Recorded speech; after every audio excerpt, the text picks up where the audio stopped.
¿Sabías que los matemáticos tenemos fe? No.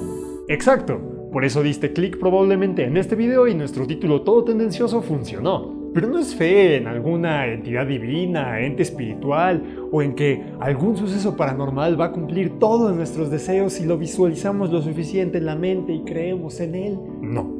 Tenemos fe en algo muy parecido a los 10 mandamientos, las reglas del Cábala o como las leyes fundamentales de la mayoría de las religiones del mundo. Es decir, los matemáticos sustentamos toda nuestra ciencia en ciertos principios básicos que sostienen la matemática, como el poderoso Atlas sostiene al mundo, o tu tía Gertrudis a tu tío Pancho hasta la madre en Navidad. ¿De qué se tratan estos principios? ¿Qué son y cuáles son? Todo esto y más a continuación. Ay, hasta en verso me salió el pedo, ¿no? Si yo te intento convencer de que no te fui infiel, que esas son puras mentiras, que esa noche yo no andaba ahí, debes estar confundida, era un tipo igualito a mí, entonces debo demostrártelo de alguna manera. Por ejemplo, diciéndote que esa noche yo estaba paseando en auto con mis amigos y por lo tanto no podía estar ahí dándome a tu prima. Pero para que me creas, debería demostrarte que, en efecto, estaba con mis amigos en el auto esa noche. Para ello podría decirte algo como: ¡Claro que sí estuve, mi amor! Aquí está esta multa por orinar en vía pública que lo comprueba. pero... ¿Y cómo sé que no andaba con ustedes esa huila? Ahí miando. Pues, mi amor, porque Richie estaba con nosotros, pregúntale. No estaba esa huila. ¿Y cómo sé que no te está protegiendo este alcahuete con gorra de chavorruco? Pues porque es tu papá, ¿cómo te va a estar mintiendo? Aparte ya sabes que el doctor declaró que no puede mentir, aquí está el certificado médico. ¿Y por qué tengo que creerle yo a esta madre, Ya, mi amor, pues porque le hicieron estudios clínicos, tienes que creerles. Ay, ¿y por qué? ¿Porque lo dices tú? Desgraciado, infeliz de mierda. El punto es que te intente convencer de lo que te intente convencer. Debo basarme en ciertos principios que me creas o tomes como ciertos, ya sea porque te constan, porque te parecen muy evidentes, porque tienen cierto respaldo o simplemente porque todos convenimos que son ciertos y ya. Si no tuviéramos estos principios, podríamos dudar de absolutamente todo y jamás podríamos concluir nada. En matemáticas pasa lo mismo. Si yo quiero demostrar, por ejemplo, que la suma de los ángulos de un triángulo suman 180 grados, debo basarme entonces en otros hechos, como que dado un punto y una recta pasa una única paralela por ese punto, o que los ángulos alternos internos son iguales, o que los ángulos opuestos por el vértice también. Pero antes, tendría que demostrarte también eso. Y lo que sea que argumente para ello, también.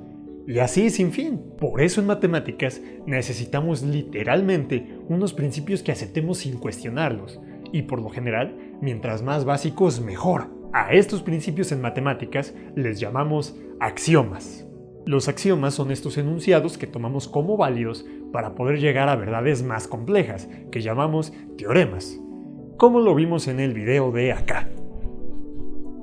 Al tener un conjunto de axiomas, o sea, todos partiendo de los mismos principios incuestionables, podemos formar nuestras teorías matemáticas sin remordimientos. Esta idea de basar las matemáticas en un sistema axiomático fue realizada por Euclides, el padre de la geometría. Él fundamentó la disciplina que lleva su nombre con 5 axiomas que generaron miles y miles y miles de resultados por más de 2000 años. Pero su legado más importante, que mira que ser más importante que la formalización de la geometría, es que nos dio el sistema con el que hacemos matemáticas hasta el día de hoy. Así como en la geometría euclidiana, cada teoría tiene sus propios axiomas.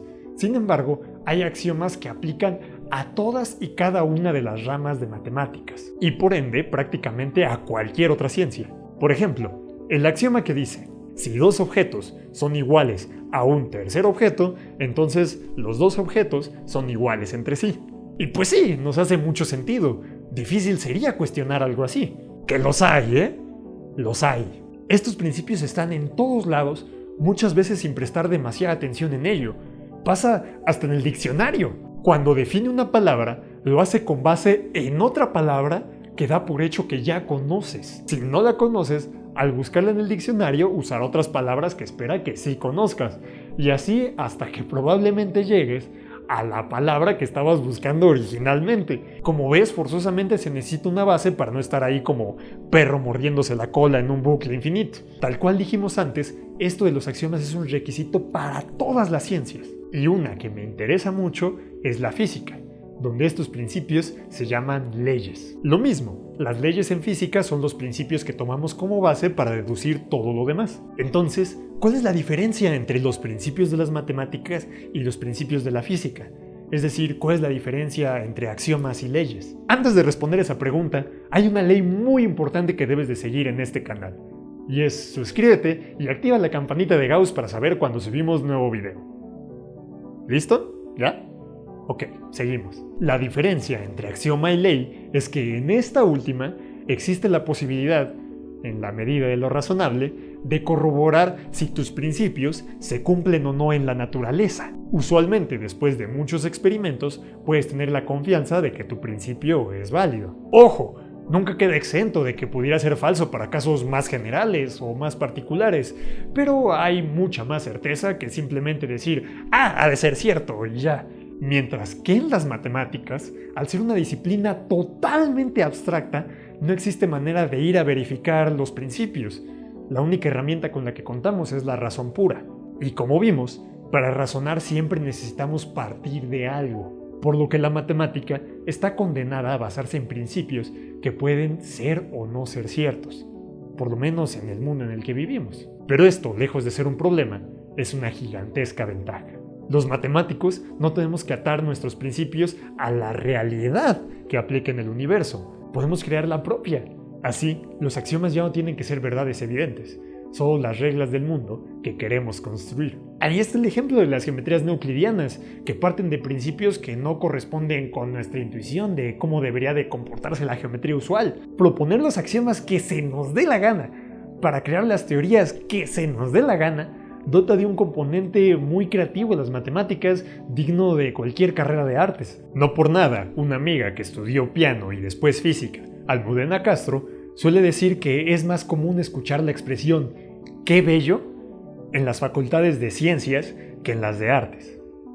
Lo dejo para reflexionar. Bueno, pero si alguien se inventa lo que se le dé su rechingada gana, entonces, pues eso no sirve para el mundo real. Pues no, amigo ingeniero progre. Al final, parece ser que las reglas más interesantes que nos inventamos los matemáticos son las que la naturaleza encuentra más útiles. Como dijo Paul Dirac, uno de los físicos teóricos más importantes de la historia, el matemático juega un juego cuyas reglas ha inventado él mismo, mientras que el físico juega un juego en el que las reglas las determina la naturaleza. Sin embargo, a medida que transcurre el tiempo, se vuelve cada vez más evidente que las reglas que el matemático ha encontrado más interesantes son las mismas que la naturaleza ha elegido. Pero dejando a un lado las aplicaciones, el sistema axiomático dotó de un sentido riguroso las matemáticas, pero a la vez convirtiéndolo en un sistema flexible, donde cada quien puede proponer lo que le concierna. Creo que, más que fe, los axiomas son estas reglas que cada quien decidimos seguir para hacer de este juego llamado hacer matemáticas un juego mucho, mucho más interesante. Yo soy Saúl Cortés, sígueme en redes sociales y ya puedes donar en Patreon acá abajo en la descripción al único blog fundamentado axiomáticamente. Inconsciencia, la ciencia al servicio de la irreverencia.